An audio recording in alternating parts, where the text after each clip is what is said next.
যা দুর্মূল্যের বাজার, সবাই আমরা চাই বাজেট ফ্রেন্ডলি খাবার। তার মধ্যে সবাই চাই আমরা হেলদি একটা খাবার, যেখানে কিনা আমরা সবাই স্বাস্থ্য সচেতন। কারণ যা কর্মব্যস্ততা পড়েছে, তাতে স্বাস্থ্য সচেতন না হলে কিন্তু চলবেই না। আর এত সময়ের দাম, সবার কাছে সময় এতই কম, 10 মিনিটে যদি কোনো আপনি হেলদি রান্না করে ফেলতে পারেন ঝটপট, এবং সেটা বাজেট ফ্রেন্ডলি, কেমন হয়? আজকের রেসিপি কই মাছের পাতলা ঝোল। এত সুস্বাদু করে তৈরি করব যে এরকম রান্না আপনি করে অফিসে যদি যাওয়ার আগে একবার খেয়ে নিতে পারেন, আবার বাদবাকিটা ফ্রিজে রেখে অফিস থেকে ফিরে খেতে পারেন রাত্রে, বা অফিসে নিয়েও গিয়ে খেতে পারেন। তাহলে দুবেলা আপনি খেতে পারবেন শুধুমাত্র 150 টাকায়, যদি আপনি এই মাছের ঝোলটা করতে পারেন। জ্যান্ত দেশি কই একটু কস্টলি, আমরা সবাই জানি, কিন্তু সেই মাছটা যদি আপনি কিনে নেন, আর তার সাথে আপনার পছন্দ অনুযায়ী যদি সবজি দিয়ে হালকা একটা হেলদি টেস্টি রান্না করেন, কেমন হয়? মাছগুলোকে আমি কিন্তু ভাজবো না, যেহেতু আমি হেলদিভাবে করব, তার জন্য আমি নুন হলুদ মাখিয়ে নিচ্ছি। আর ভাজলে তো মাছের মধ্যে যেমন তেলও যাবে, আর যেহেতু ছোটো মাছ, সুতরাং মাছগুলো আরও ছোটো হয়ে যাবে। একটা মশলা করে নিয়েছি। মশলা নিয়েছি কাঁচা লঙ্কা, অর্ধেক টমেটো, ছোট্ট একটা টমেটো, তাও সিডসগুলো আমি ফেলে দিয়েছি। আর দিয়ে দিয়েছি 2 চামচ সাদা জিরের গুঁড়ো। কোনো রকম পেঁয়াজ রসুন এখানে কিন্তু আমি ব্যবহার করিনি। ভালো করে মিক্স করে নুন হলুদের সাথে মাছগুলোকে ভালো করে ম্যারিনেট করে রেখে দিচ্ছি। ম্যারিনেট করে আপনি সঙ্গে সঙ্গেই করে নিতে পারবেন। এটাকে 10 মিনিট 15 মিনিট আধা ঘন্টা রাখার কোনো রকম প্রয়োজন নেই। আর এখানে আমি সবজি হিসাবে নিয়েছি আলু আর বেগুন। আপনি এখানে আপনার পছন্দ অনুযায়ী সবজি দিতে পারেন। আর আলু বেগুন আর একটু ধনেপাতা যদি থাকে, আর কিচ্ছুই লাগবে না। মাছটাকে ম্যারিনেট করে রেখে দিচ্ছি। এরপরে আমি একটা কড়া বসিয়ে দিচ্ছি। আর কড়ার মধ্যে আমি খুব সামান্য একটু সাদা তেল দিচ্ছি। আপনি সর্ষের তেলেও করতে পারেন, তবে আমি এটা সানফ্লাওয়ার অয়েলে করছি, যেহেতু আমি এটা হেলদি করছি। এখানে আলু আর বেগুন কেটে রেখেছি। প্রথমেই কাঁচা তেলের মধ্যেই আমি বেগুনগুলোকে ভেজে নিচ্ছি।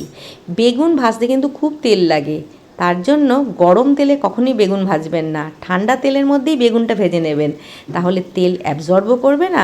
যেই তেল আপনি দিয়েছিলেন সেই তেলই থাকবে। ঠান্ডা তেলের মধ্যেই আমি কিন্তু বেগুনটা দিয়ে দিয়েছি, নাড়াচাড়া করে নিচ্ছি। এখানে কিন্তু আমি কোনো রকম নুন দিচ্ছি না, সামান্য একটু হলুদ দিচ্ছি, রঙটা যাতে সুন্দর থাকে ঝোলের। নুন দিলে তো আবার গলে যাবে, তার জন্য নুনটাকে আমি স্কিপ করছি। আর মাছের মধ্যে তো নুন দেওয়াই রয়েছে। আর অপর দিকে আমি আলুটাকে একটু স্টিম করতে দিয়েছি, একটু ভাপাতে দিয়েছি, সেদ্ধ নয়, জাস্ট একটু গরম জলে ফুটিয়ে নিলে স্টার্চটা বেরিয়ে যাবে। তার জন্য আলুটাকে পাশের গ্যাসে আমি বসিয়ে দিয়েছি। আমার রেসিপিস যদি আপনাদের ভালো লাগে, লাইক শেয়ার কমেন্টস করতে ভুলবেন না। আপনি যদি আমার চ্যানেলের নতুন বন্ধু হন, অবশ্যই চ্যানেলটিকে সাবস্ক্রাইব করবার অনুরোধ রাখছি। পাশে থাকা বেল আইকন প্রেস করে তার অল নোটিফিকেশান অন করে দেবেন, যাতে নিউ ভিডিওর আপডেটস সবার প্রথমে আপনিই পান। এদিকে বেগুনটা ভাজা হয়ে যাচ্ছে। বেগুনটা ভাজা হয়ে গেলে আমি একটা পাত্রের মধ্যে বেগুনটাকে তুলে রেখে দেব। আর দেখুন কড়ার মধ্যে এখন কতটুকু তেল আছে। এই যা তেল আছে এতেই কিন্তু আমার মাছের ঝোলটা রান্না হয়ে যাবে। এখানে আমার কই মাছ আছে কিন্তু 13 পিস।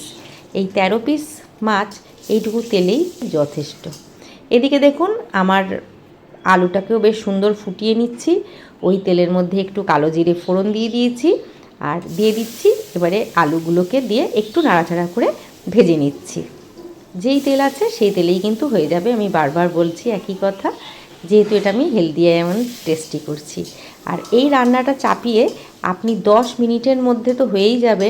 আর 10 মিনিটের মধ্যে আপনি গরম গরম ভাত আর এরকম মাছের ঝোল রান্না করে আপনি অফিসে যাওয়ার আগে খেয়ে তো যেতেই পারেন, আর টিফিন বক্সে করেও নিয়ে যেতে পারেন। আদারওয়াইজ আপনি রেখে যেতে পারেন ফ্রিজে, পরে বিকেলবেলা এসে খেতে পারেন। এই মাছের ঝোলটা এতটাই সুস্বাদু হয়, যদি আপনি একবারও ট্রাই না করে থাকেন, তাহলে অবশ্যই একবার ট্রাই করবেন। আলুটা যেই ভাজা ভাজা হয়ে গেল, ঢাকা দিয়ে একটু ভেজেছিলাম যাতে একটু তাড়াতাড়ি সিদ্ধ হয়ে যায়। আর আলুটা ভাজার সময় আমি একটু নুন ব্যবহার করেছি, যাতে আলুটা তাড়াতাড়ি সেদ্ধ হয়ে যায়। এরপরে আমি ম্যারিনেট করা যে মাছটা দিয়ে দিলাম।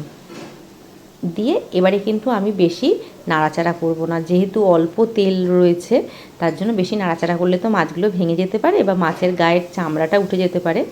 তার জন্য বেশি নাড়াচাড়া করব না। নাড়াচাড়া করতে হলে কড়াইটাকে ধরেই নাড়াবো।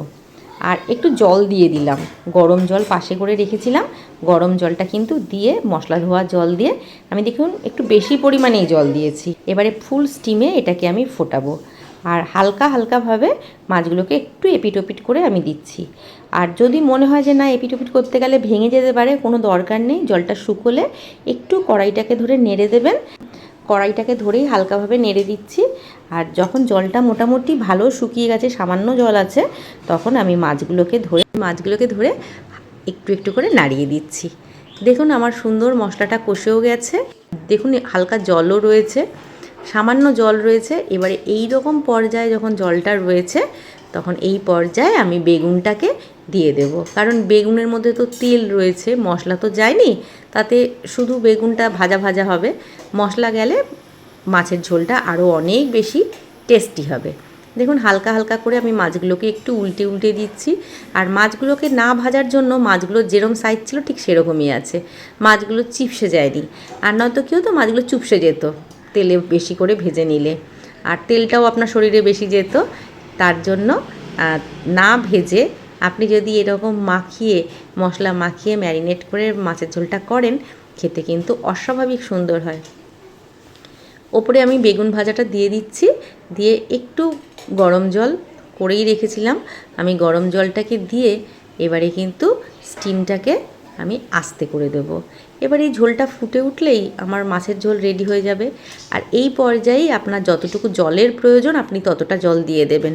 মাছের ঝোলটা রেডি হয়ে যাওয়ার পরে মনে হলো জল দেওয়ার দরকার ছিল, এবারে কাঁচা জল দিয়ে দিই, তাহলে কিন্তু মাছের ঝোলের টেস্ট নষ্ট হয়ে যাবে। সুতরাং এই পর্যায়ে আপনি যা জল দেওয়ার দিয়ে দেবেন। এরপরে যদি জল দেন তাহলে কিন্তু ঝোলের স্বাদ অনেকটা নষ্ট হয়ে যায়। দেখছেন আমি কত হালকা হালকা হাতে কিন্তু নেড়ে দিচ্ছি। আর আমি পর্যাপ্ত পরিমাণে জল দিয়েছি, তবে আমি আরও একটু জল দেব, কারণ ঝোলটা তো একটু শুকিয়ে যাবে, তখন যাতে একটা ঠিক পর্যায়ে আসে তার জন্য আমি আরও একটু জল দিয়ে দিচ্ছি। আর দেখুন কি পাতলা হয়েছে। ওপরে একটু ধনেপাতা কুচি ছড়িয়ে দিচ্ছি। ধনেপাতা কুচিটা গার্নিশিং করার থেকেও বিশেষ করে এত সুন্দর একটা স্মেল নিয়ে আসবে এই মাছের ঝোলটার মধ্যে। গরম গরম ভাতের সাথে এটা খেতে অসম্ভব সুন্দর লাগে। আমি তো ভাত কেন, আমি রুটির সাথেও এই মাছের ঝোল খাই, অপূর্ব লাগে টেস্ট খেতে। কারণ সবজিগুলো দিয়ে খাই আর ঝোলটা একটু চুমুক দিয়ে খেলে ব্যাপক লাগে খেতে। একবার ট্রাই করে দেখবেন না, রুটি দিয়ে মাছের ঝোল দিয়ে অপূর্ব লাগে খেতে। ওপরে এবারে দিয়ে দিলাম ধনেপাতা কুচি। দেখুন রেডি হয়ে গেছে আমার মাছের ঝোল। দেখুন, দেখে কেউ বলবে যে এত কম তেলে আপনি মাছের ঝোলটা রান্না করেছেন। অস্বাভাবিক সুন্দর হয় খেতে। আমার কথা বিশ্বাস রেখে একবার হলেও কিন্তু মাছের ঝোলটা ট্রাই করা চাই, এবং আমাকে জানাবেন কেমন হয়েছে মাছের ঝোলটা, কেমন লাগলো আপনার এই মাছের ঝোলটা।